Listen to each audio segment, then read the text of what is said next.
Remember him, the man with the squint, the silence, and the stare that could stop a room? Clint Eastwood built a legend out of grit and restraint, rising from obscurity to become one of Hollywood's most powerful figures. But at 95, the story has shifted. Rumors swirl, the internet declares him gone every few months, and the cameras rarely follow him anymore. So what's real? What's exaggerated? And what does Clint Eastwood's life actually look like now? After loss, after fame, and far from the spotlight? Let's find out. Did Clint Eastwood's turbulent beginnings shape the legend the world would later know? His story starts on May 31st, 1930, when Clint Eastwood was born at St. Francis Hospital in San Francisco. Weighing an astonishing 11 pounds, he shocked the nurses and earned the nickname Samson. His parents, Clinton Eastwood Sr. and Ruth Wood Eastwood, came from a mixed European background, English, Scottish, Dutch, German, and Irish, and even traced part of their ancestry back to a Mayflower passenger. A few years later, the family welcomed a younger daughter, John Bernhardt. The 1930s were unsettled years. Clint's father struggled to keep steady work, trying everything from sales to private detective jobs in San Francisco. The family moved frequently, chasing opportunity and stability. By 1940, however, they settled in Piedmont, California, a comfortable, affluent area that stood in stark contrast to Depression-era hardship. Despite later claims of a rough upbringing, the Eastwoods lived well, with access to a swimming pool, country club perks, and a relatively privileged lifestyle. School, however, never came easily to Clint. He was held back in junior high due to poor grades and forced to attend summer school. At Piedmont High, his rebellious streak surfaced in full. Pranks, vandalism, and defiance eventually led to his expulsion. He transferred to Oakland Technical High School, where teachers noticed a spark of potential and encouraged him toward school theater. Clint wasn't interested. His attention was elsewhere: fast cars, girls, sports like tennis and golf, and mechanical hobbies. He worked on car engines, studied aircraft maintenance, and became a surprisingly dedicated pianist, practicing so intensely that his fingers reportedly bled. Whether he officially graduated remains unclear. Friends later suspected he simply drifted away in search of something more exciting. In early 1949, after his father relocated to Seattle, Clint stayed briefly with a friend in Oakland. Around this time, chance intervened. He was invited to a party in Malibu, where he met legendary director Howard Hawks, an encounter that would later prove pivotal. But before Hollywood came knocking, Clint worked a string of ordinary, gritty jobs: logging in Oregon, lifeguarding after earning his Red Cross certification, and playing ragtime piano in an Oakland bar. It was an unfocused, restless period, part survival, part searching. In 1951, the Korean War changed everything. Eastwood was drafted into the U.S. Army and assigned to Fort Ord, California, where he worked as a swimming instructor rather than seeing combat. It seemed like a safe posting until fate intervened. On September 30th, 1951, while hitching a ride back to base from Seattle, Clint boarded a military plane that immediately ran into severe trouble. Bad weather struck, the rear door flew open mid-air, and communication systems failed. Eastwood improvised a temporary fix as the plane struggled on, turning what should have been a routine trip into a near disaster. Everything truly spiraled when the plane's fuel finally ran out. Lost in thick fog and drifting miles off the California coast, the pilot had no option left but to ditch the aircraft into the ocean. The waters below were known shark territory, but there was no time to hesitate. Clint Eastwood and the pilot inflated their life rafts and began paddling desperately toward shore. The sea fought back hard. Waves overturned Clint's raft, forcing him into the water. What followed was a brutal swim, anywhere from 2 to 4 miles, depending on who told the story. In that moment, his Army job as a swimming instructor stopped being routine and became the difference between life and death. Exhausted, disoriented, and battling hallucinations in the glowing bioluminescent water, Clint pushed on. Somehow, against staggering odds, he reached land and stumbled into an RCA radio station, cold and in shock. Not long after, he was reunited with the pilot, who had also survived. Years later, when Clint Eastwood starred in Escape from Alcatraz, playing inmate Frank Morris, swimming across the icy waters of San Francisco Bay, the realism felt uncanny. Art was imitating life. Having escaped death once, Clint brought a lived-in grit to the role that made the performance unforgettable. Military life wasn't all danger. To supplement his modest $67 a month Army pay, Clint worked on the side for a sugar company. There were rumors of a romance with an officer's daughter, and friendships formed that would later matter. Among them, Richard Long and Martin Milner, both future television stars. A visit to Carmel by the Sea also left a lasting impression. "Someday I'd like to live here," he reportedly said, a thought that would quietly shape his future. By the 1970s and early 1980s, Eastwood reinvented himself once again. He traded Western landscapes for city streets, introducing the world to Dirty Harry, a hard-edged San Francisco cop willing to cross lines to get results. The morally gray lawman became a defining figure, echoed in films like Thunderbolt and Lightfoot and The Gauntlet. At the same time, Clint revealed an unexpected comedic side in the Every Which Way But Loose films, sharing the screen with an orangutan named Clyde. The era culminated with Escape from Alcatraz, proving he could portray desperation and vulnerability just as convincingly as toughness. But filmmaking carried real danger, too. During production of the 1975 thriller The Eiger Sanction, tragedy struck. Veteran climber David Knowles, working as a stunt double, was asked to capture a few final shots of a climbing sequence. Alongside fellow climber Mike Hoover, he succeeded.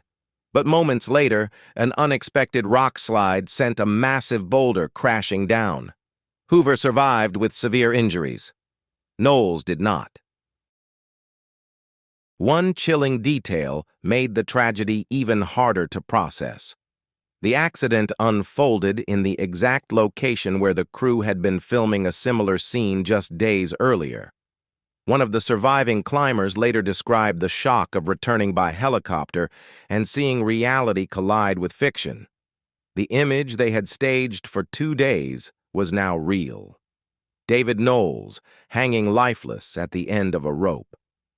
The moment was surreal and devastating. The news crushed Clint Eastwood. He felt a deep sense of responsibility and was overwhelmed by grief, coming close to shutting the production down entirely. It was the crew, fully aware of the risks inherent in such work, who urged him to continue. They believed finishing the film was the best way to honor Knowles' commitment and memory. As the years moved on, Eastwood's screen persona evolved. In the 1980s and early 1990s, his characters were no longer just tough. They were haunted. In Firefox, he played a pilot scarred by PTSD. In Tightrope, he portrayed a detective psychologically entangled with the killer he hunted. These roles explored inner torment as much as external danger. The pattern continued in The Rookie, where obsession put others at risk, and White Hunter Black Heart, which depicted a director consumed by his own fixation. That evolution reached its peak with Unforgiven. Returning to the Western genre, Eastwood played a former outlaw weighed down by guilt and the consequences of past violence. It was a turning point, not just in his career but in how audiences understood him. The 2000s ushered in what many called the Grumpy Clint era. In Space Cowboys, he was an aging astronaut chasing a final dream. In Bloodwork, a retired profiler battled failing health while tracking a killer. Later films deepened that arc. Million Dollar Baby showed him as a reluctant boxing trainer shaped by regret, while Gran Torino offered a portrait of a bitter war veteran finding unexpected redemption. Even Cry Macho followed this thread, a weathered horseman confronting age, loss, and purpose on a journey through rural Mexico. Off-screen, Eastwood's personal life was just as complex. His marriage to Maggie Johnson in 1953 suggested a longing for stability, but restlessness soon set in. Affairs became a recurring part of his life, with lasting consequences. A daughter, Lori Murray, was born from a secret relationship and placed for adoption without his knowledge. Years later, another affair resulted in the birth of his daughter, Kimber Lynn. Despite being aware of Clint Eastwood's infidelities, Maggie Johnson stayed with him for years. During that time, they welcomed 2 children together, Kyle and Allison. Outwardly, the marriage appeared intact, but beneath the surface, the strain was growing. By 1979, rumors of Eastwood's relationship with his frequent co-star Clint Eastwood and Sandra Locke became impossible to ignore, and the couple finally separated. The fallout from Eastwood's romantic life would prove far more complicated than any headline could capture. His relationship with daughter Kimber Eastwood has been marked by mixed emotions. At times, she has spoken of a close bond with her father. At others, she has described feeling overlooked and emotionally distant, even saying she once begged for more of his attention. Another hidden chapter emerged with the story of Lori Murray. Adopted as an infant, she only discovered Eastwood was her biological father in the 1990s after hiring a private investigator. Eastwood welcomed her when she reached out, though it remains unclear whether he had ever known of her existence before that moment. One of Eastwood's longest affairs began on the set of Rawhide with stuntwoman Roxanne Tunis. The relationship reportedly lasted more than a decade and resulted in the birth of Kimber. Eastwood later claimed he was initially unaware that Kimber was his child. This pattern of secrecy repeated itself. In 1972, Sandra Locke entered his life while he was still married, beginning a passionate but volatile relationship that started during the outlaw Josie Wales.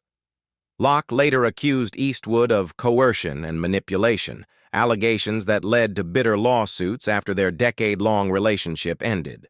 While Locke was still involved, Eastwood had a brief relationship with flight attendant Jocelyn Reeves, which resulted in 2 children, Scott and Catherine. Around the same time, he met actress Frances Fisher, with whom he fell deeply in love. Their relationship produced a daughter, Francesca, but unresolved tensions from past affairs and the revelation of his children with Reeves eventually caused that relationship to collapse as well. In 1992, Eastwood met television news anchor Dina Ruiz. Their whirlwind romance led to marriage in 1996 and the birth of their daughter, Morgan. For a time, this period seemed calmer and more stable. However, Dina's decision to appear on a reality television show clashed with Eastwood's intensely private nature. As tensions grew, both sought comfort elsewhere, and by 2013, the marriage officially ended. As one chapter of his life closed, another quietly began. In 2015, Clint Eastwood found love again with hostess Christina Sandera. Unlike many of his earlier relationships, this one was kept deliberately private. The couple were occasionally seen attending events together, sometimes even alongside Eastwood's ex-partners and children. Tragedy struck in July 2024 when Christina Sandera died suddenly of a heart attack at the age of 61.